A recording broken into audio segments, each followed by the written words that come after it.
সকল শিক্ষাবৃন্দ এবং সকল শিক্ষার্থীবৃন্দকে সকলকে যথাযথ স্থানে আমার প্রীতি, শুভেচ্ছা এবং প্রণাম। বাংলার মাটি, বাংলার জয়, বাংলার আয়ু, বাংলার ফল পূর্ণ হোক, পূর্ণ হোক। কবিগুরু রবীন্দ্রনাথ ঠাকুর, নেতাজি সুভাষচন্দ্র বোস, স্বামী বিবেকানন্দের মতো বহু মনীষীদের জন্ম ও কর্মক্ষেত্র এই বাংলা। পাকিস্তানের কবল থেকে বাংলার খানিকটা ছিনিয়ে বাঙালি হিন্দুর মুক্ত চিন্তার পীঠস্থান গঠনের প্রচেষ্টা আসলে দেখিয়েছিলেন ডক্টর শ্যামাপ্রসাদ মুখোপাধ্যায়। তিনি ছিলেন অখণ্ড ভারতের সংকল্পে অটল একজন ভারতীয়। তিনি বুঝেছিলেন বাংলা তথা পশ্চিমবঙ্গ ভাগ হয়ে গেলে বাঙালি হিন্দু জাতি শুধুমাত্র নয়, হারিয়ে যাবে বাঙালি ঐতিহ্য, বাঙালি সংস্কৃতি, বিলুপ্ত হয়ে পড়বে বাঙালিরা। এই সিদ্ধান্ত গ্রহণে আপামর বাঙালি তাকে স্বাগত জানায়। 1946 সালে 4 থেকে 6 এপ্রিল 3 দিন ধরে চলা তারকেশ্বরে অনুষ্ঠিত বঙ্গীয় প্রাদেশিক হিন্দু মহাসেবা সম্মেলনে মুসলিম লীগের সাম্প্রদায়িক নীতির তীব্র নিন্দা জানিয়ে পশ্চিমবঙ্গ নামে ভারতের অধীনে একটি স্বতন্ত্র রাজ্য গঠনের প্রস্তাব আনুষ্ঠানিকভাবে গৃহীত হয়। 1947 সালের 3রা জুন ব্রিটিশ সরকার মাউন্ট আবের পরিকল্পনা ঘোষণা করে। ভারত ক্ষমতা হস্তান্তর বিষয়ে ব্রিটিশ সরকারের দেওয়া বিবৃতি 5ম থেকে 8ম নম্বর অনুচ্ছেদে বর্ণিত পদ্ধতি অনুসারে আইনসভার সদস্যদের ভোটের মাধ্যমে ভারত বিভাজনের কথা বলা হয়। ওই বছরই 20 জুন বাংলার প্রাদেশিক আইনসভায় এই ঐতিহাসিক ভোটাভুটি অনুষ্ঠিত হয়েছে। নিয়ম অনুযায়ী আইনসভাকে 2টি ভাগে ভাগ করা হয়েছিল। একটি মুসলিম সংখ্যাগরিষ্ঠ দলের প্রতিনিধিরা এবং অন্যদিকে অমুসলিম সংখ্যাগরিষ্ঠ দলের প্রতিনিধিরা ভোটদানে অংশগ্রহণ করেন। সেখানে 58-21 তথা 5821 ভোটে বাংলা ভাগের প্রস্তাব পাস হয়। অর্থাৎ অমুসলিম তথা হিন্দু গরিষ্ঠতা স্পষ্টভাবে রায় দেন যে পাকিস্তানের অধীনে বাংলা থাকতে চায় না।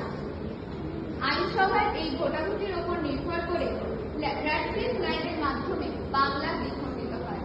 পূর্ব বাংলা, পরবর্তীতে পূর্ব পাকিস্তান এবং বর্তমানে বাংলাদেশ চলে যায় পাকিস্তানের অধীনে এবং হিন্দু সংখ্যাগরিষ্ঠতা নিয়ে ভারতের অঙ্গরাজ্য হিসেবে জন্ম নেয় আমাদের এই পশ্চিমবঙ্গ।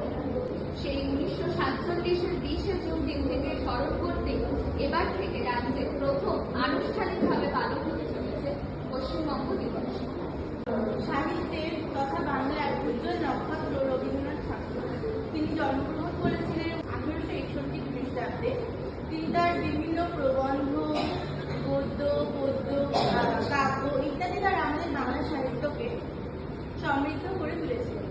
সুভাষচন্দ্র বসু, তিনি 23 জানুয়ারি 1897 18ই আগস্ট 1897 জন্মগ্রহণ করেন এবং মারা যান 18ই আগস্ট 1945 সালে। ভারতের স্বাধীনতা সংগ্রামের ইতিহাসে এক চিরস্মরণীয় জাতীয়তাবাদী নেতা, যিনি এই সংগ্রামে নিজের জীবন উৎসর্গ করেন। তিনি ভারতের অন্যতম শ্রেষ্ঠ স্বাধীনতা সংগ্রামী ও রাজনীতিবিদ ছিলেন। বিখ্যাত ভারতীয় কবি এবং নোবেলজয়ী রবি ঠাকুর তাকে দেশনায়ক উপাধি দিয়েছিলেন। এছাড়াও তিনি নেতাজি নামেও সমাধিক পরিচিত হয়েছিলেন। স্বামী বিবেকানন্দ 12 জানুয়ারি 1863 খ্রিস্টাব্দে জন্মগ্রহণ করেন এবং 4 জুলাই 1902 খ্রিস্টাব্দে তার মৃত্যু হয়। তিনি ছিলেন একজন হিন্দু সন্ন্যাসী, দার্শনিক, লেখক, সঙ্গীতজ্ঞ এবং 19বিংশ শতাব্দীর ভারতীয় অতীন্দ্রিয়বাদী শ্রী শ্রী রামকৃষ্ণ পরমহংসদেবের প্রধান শিষ্য।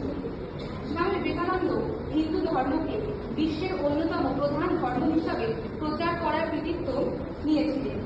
সেই সঙ্গে স্বামী বিবেকানন্দ ব্রিটিশ ভারতেও ভারতীয় জাতীয়তাবাদের ধারণাটি প্রবর্তন করেন। স্বামী বিবেকানন্দ রামকৃষ্ণ মঠ ও রামকৃষ্ণ মিশন প্রতিষ্ঠা করেন। 1893 খ্রিস্টাব্দে মার্কিন যুক্তরাষ্ট্রের শিকাগোয় বিশ্ব ধর্ম মহাসভায় প্রদত্ত শিকাগো বক্তৃতায় তিনি প্রথম পাশ্চাত্য সমাজে হিন্দু ধর্ম প্রচার করেন। নমস্কার। আমরা পশ্চিমবঙ্গ দিবস আজকে পালন হচ্ছে এবং মাধ্যমে আমরা সেটা দেখব। ঠিক আছে, তোমরা গ্রুপে তোমরা গ্রুপে আর তোমরা যদি না পারো তাহলে সেই প্রশ্নটা পাশে চলে যাবে। তোমরা যদি ঠিক দাও তাহলে আমরা বুঝে গেল। ওপেন প্রশ্ন দেওয়া হবে, যারা প্রথম হাত তুলবে তাদের থেকে উত্তর চাওয়া হবে। 3 × 1 পশ্চিমবঙ্গের রাজধানী কোথায় অবস্থিত? ঠিক বলেছ। তোমাদের কাছে প্রশ্ন, পশ্চিমবঙ্গের রাজ্যফল কি? ঠিক। তোমাদের প্রশ্ন, পশ্চিমবঙ্গের রাজ্য বৃক্ষ কি? ঠিক। নবজাগরণের উপকার কাকে বলা হয়? ঠিক। তোমাদের কাছে গ্রুপ বি থার্ড প্রশ্ন, বন্দে মাতরম গানটি কে রচনা করে? পথের পাশে কার লেখা? ঠিক বলেছ। পশ্চিমবঙ্গের দীর্ঘতম নদী কোনটি? বলো। গঙ্গা। 5 গ্রুপ বি প্রশ্ন, পশ্চিমবঙ্গের সর্বোচ্চ শৃঙ্গ কোনটি? ঠিক বলেছ। তাহলে আমাদের প্রথম পর্বের শেষে আমাদের 4 5 5। আমরা এবার পরের পর্বে প্রবেশ করছি। তাহলে 1 ভুল উত্তর দিলে 0। তোমরা না পারলে, তোমরা যদি প্রশ্ন ভুল দাও বা না পারো তাহলে সেটা পাশের দিকে চলে যাবে। নীলদর্পণ নাটকের রচয়িতা কে? ঠিক। আনন্দমঠ উপন্যাসের রচয়িতা কে? বাংলার বাপ কাকে বলা হয়?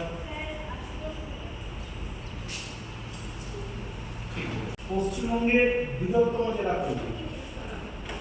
জলদাপাড়া জাতীয় উদ্যান কিসের জন্য বিখ্যাত? ঠিক বলেছ। শেষ প্রশ্ন তোমাদের জন্য, পশ্চিমবঙ্গের কোন শহরকে ডুয়ার্সের প্রফেসর বলা হয়?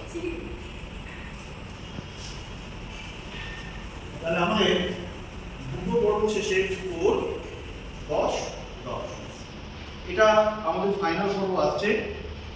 এই পর্বে আমরা 5টা প্রশ্ন করব, ওপেন প্রশ্ন। যারা প্রথম হাত তুলবে তাদের কাছে প্রশ্ন যাবে। সঠিক উত্তর দিলে 1, ভুল উত্তর দিলে -। বন্দে মাতরম এই গানটা কোন উপন্যাসে প্রথম প্রকাশিত হয়? ঠিক। দক্ষিণেশ্বর কালী মন্দির কে প্রতিষ্ঠা করে? কলকাতা বিশ্ববিদ্যালয় আমাদের প্রতিষ্ঠিত হয়। শেষে গ্রুপ এ পেয়েছে 24 এবং গ্রুপ বি পেয়েছে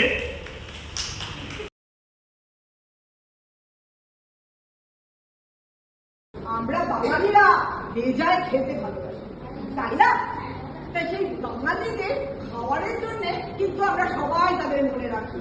বাঙালির খাবার শুরু হয় শুক্তো দিয়ে, উচ্ছে পরে কাটে, কিন্তু দেখো নয়, যেন ভরা মণিমুখী কত রকম সবজি। তারপরে যদি মাছের কোথায় আসি, মাছের ইলিশ মাছের ভাপা, মাছ শুরু হওয়ার আগে ডিমটা কিন্তু অন্য ছাড়ি না, মাছের ডিমের বড়া, হ্যাঁ, তারপরে মাছের ঝাল, মাছের ঝোল, মাছের কালিয়া, জামেলা শেষ করা বলি। আর আছে বাঙালির পিঠে পুলি, তার মধ্যে রসগোল্লা। অনেকেই বাংলায় খাবার জন্যই ধেয়ে আসে, তাই না? আচ্ছা, শুধু খাবার নয়, বাঙালির হাতের কাজের জন্য কিন্তু বাংলা বিখ্যাত। বাংলার টেরাকোটা, হ্যাঁ, বাংলার ডোকরার কাজ, বাংলার আলপনা, বাংলার বাটি, এগুলো কিন্তু খেলনা নয়, এগুলো আমাদের মনে রাখতে হবে। তাই ইতিহাসটা যখন আমরা পালন করছি, আমরা এই বাঙালিদের এই আরো বিশেষ দিকগুলো এগুলো উল্লেখ না করে পারলাম না। বাংলাকে নিয়ে আমরা গর্ব করতে বড্ড ভালোবাসি, কেন বাসবো না? আমরা যে সবাই বঙ্গবাসী।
আহ,